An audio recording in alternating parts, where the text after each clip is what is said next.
देखिए, स्पष्ट तौर पर अभी कोई आधिकारिक तौर पर तो जानकारी नहीं आई है, लेकिन चूंकि 10:30 बजे सारा अली खान को बुलाया गया था, उसके बाद वो देरी से पहुंची। जो समय उन्होंने मांगा था 12:30 बजे का, उस समय भी नहीं पहुंची, 1 बजे, यानी कि इसमें भी आधे घंटे देरी से। ऐसे में सारा अली खान से संभवतः जो जानकारी है 5 से 6 बजे तक उनसे यहाँ पर पूछताछ की जा सकती है। और चूंकि आज वो देरी से पहुंची है, ऐसे में बहुत चलिए इंतजार करते, कुछ वक्त में तस्वीर साफ होगी। जब सवालों और जवाबों का सिलसिला शुरू होगा तो फिर वो कड़ियां कई बार बहुत लंबी चली जाती हैं और यह भी मुमकिन है कि एक लंबी पूछताछ यहां पर देखने को मिले। श्रद्धा कपूर के बाद सारा अली खान भी एनसीबी के दफ्तर पहुंच चुकी हैं, एनसीबी ऑफिस जो एक्सचेंज बिल्डिंग में है। तो दूसरी तरफ दीपिका पादुकोण से एनसीबी गेस्ट हाउस में पिछले 3 घंटों से लगातार सवाल जवाब किए जा रहे हैं और एनसीबी के सूत्र बता रहे हैं कि कुछ सवालों पर दीपिका पादुकोण ने खामोशी साध रखी है। ड्रग्स के सवालों पर भी दीपिका ठीक ढंग से जवाब नहीं दे रही हैं। एनसीबी सूत्रों का कहना है कि जब उनसे कड़ाई से पूछताछ होगी तो वो सारा सच बता देंगी। तो ये एक अहम जानकारी इस वक्त आ रही कि दीपिका बहुत से सवालों को टाल रही हैं, खामोशी से उससे आगे बढ़ जाने की कोशिश कर रही हैं।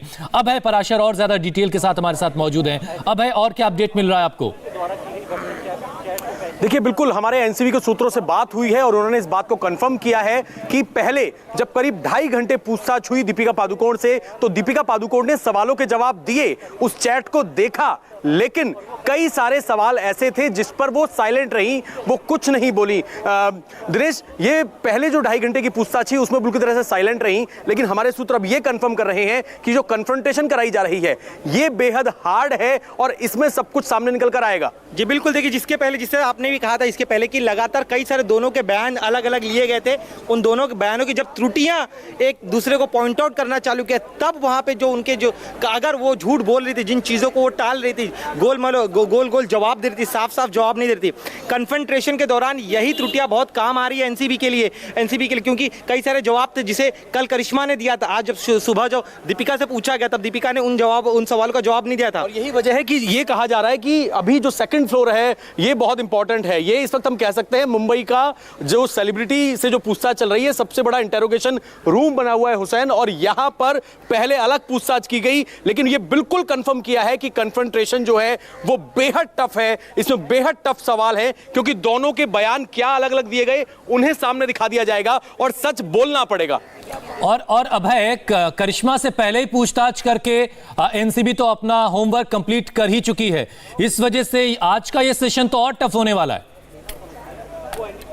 देखिए, बिल्कुल टफ होने वाला है, क्योंकि दिनेश लगातार हम जब कवर कर रहे हैं, कल करिश्मा यहां पर आई, करिश्मा से कल करीब 7 घंटे पूछताछ की एनसीबी के अधिकारियों ने, और करिश्मा ही वो शख्स थी क्योंकि फोन पहले ही रिट्रीव कर चुकी थी चैट जो एनसीबी थी, लेकिन एडमिन दीपिका पादुकोण थी और ये चैट हुई थी, ये एक्सेप्ट किया था। इसके अलावा भी कई सारी बातें बताई हैं जिसमें अमित के बारे में भी सवाल पूछा था एनसीबी ने। जी बिल्कुल, देखिए वो अमित ही वो व्यक्ति है जिसको कहा गया था, कथित तौर पे चैट से तो ऐसा ही प्रतीत हो रहा है कि अमित जो आप मांग रही हैं, माल मांग रही है, हैश मांग रही है, वो अमित ला कर दे सकता है और बांद्रा में रखा हुआ है। तो ये अमित कौन है? अमित के बारे में जो है करिश्मा ने कल बताया। लेकिन एक और अहम चीज बता दूं, जो एक और कि करिश्मा का ये भी कहना था कि जो दीपिका है वो काफी हेल्थ कॉन्शियस है, काफी अपने हेल्थ का ख्याल रखती है, क्योंकि वो एक क्लिनिकल डिप्रेशन से गुजर चुकी है और उस डिप्रेशन से गुजरने के बाद वो अपने सेहत का ख्याल रखती है। और ये वही दौर था 2017 जब वो डिप्रेशन में थी। तो हमें समझना होगा क्या ये जो चैट बातचीत हो रही है